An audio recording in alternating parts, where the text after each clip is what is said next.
Sergeant Alan Jones has looked death in the face 3 times and by some kind of miracle survived. He was making a routine arrest after stopping a car on the Westway when he was shot in the groin with a semi-automatic pistol.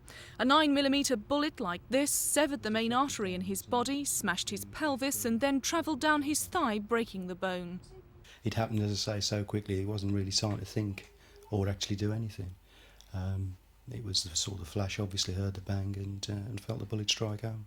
As soon as I hit the floor I could feel, obviously there was an awful lot of blood coming out of my leg, which I tried to stop, and I thought I was going to die at that stage. If left alone, Alan would have bled to death, but his colleague, Sergeant Ian Roberts, gave up chasing the gunman and returned to save his life. Well, Ian actually came back and rendered first aid. He put his flat cap over the wound and stood on it, which stemmed the flow of blood. He did terrific, he really did. So he stood on the wound in your groin? Yes, yeah. That sounds awfully painful. It was, yes. That was probably more painful in actual fact than getting shot. I mean, when the bullet went in, it felt as though somebody had given me a hefty kick on the thigh, but when Ian was standing on there, I had sort of 15 stone of colleagues standing on a very sensitive area, obviously.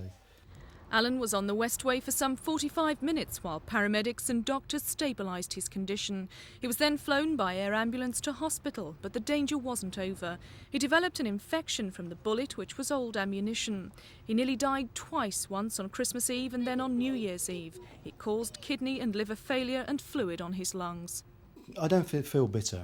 I'm at pains as to understand why he shot me. I just can't work out why he actually shot me. The time will come when I've got to go out in uniform again and stop people and speak to them. I think until I actually do that, I won't know just how much it has affected me. I'm definitely going to go back to work, and I'm looking forward to it.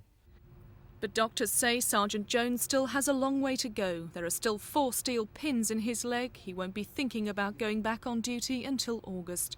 Meanwhile, 2 men are due to appear in court next month, charged with his attempted murder. Sharon Doughty, Thames News.